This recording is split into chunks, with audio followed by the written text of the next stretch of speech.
Owning a home, it's the American dream. Buying in Boston, especially in your 20s, has always been a monumental task. But the situation now is worse than ever before. Single-family homes sell for close to $1 million, and 1/3 of Gen Z believes they'll never have a deed in their name. 24-year-old Aisha Revolu dreams of buying a historic home in Dorchester. Is it possible? Or are some dreams just that? Dreams.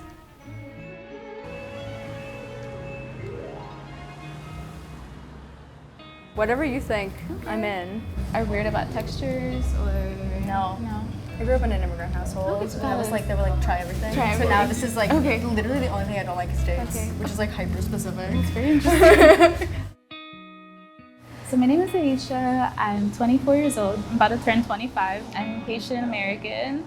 My family moved here from Haiti like back in the 80s. My mom decided to settle down in Boston. And from there, she and my dad had me, and then I'm here. I think there was a point where I was like, I gotta get out of here. Like, I gotta leave. But I think now that like I've graduated college and like I'm working, that I honestly kind of have this, I don't know, sense of responsibility to the city, and the fact that like it's given me so much. It's given me my education. It's like housed my family. It's fed me. It's done so much for me. So I do feel a bit like if I'm gonna establish anything, I'd want it to be in Boston. Tell me a little bit about like your relationship with home ownership. One of the things that like Haitian parents often say is like l'église, la caille, and l'école, which is like church, home, and school.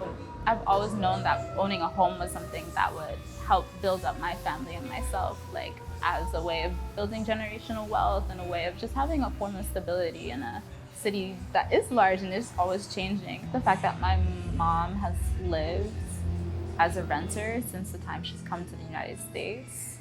So now homeownership is a constant conversation, just because our renting situations haven't been ideal always.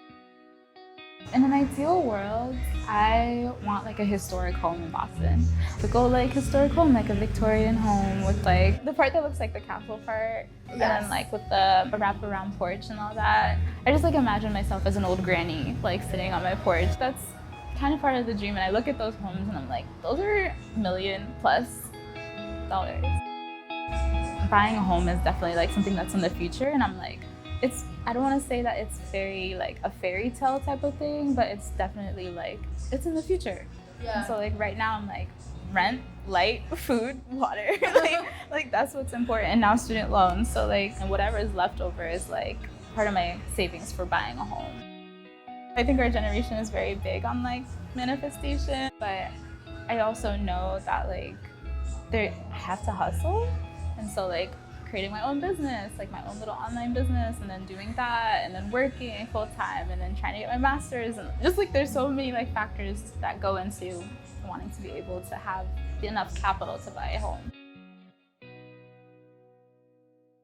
Aisha envisions herself in a neighborhood like Ashmont, among the expansive porches and towering turrets of Boston's Victorian houses. And she isn't alone in her pursuit to find a home in the city she has always lived in. House. Yeah. This is like me on a tour with you, being like, do you want to buy a house together? Yeah. Aisha recently found a new job in communications, but she still finds herself scrolling on Zillow frequently.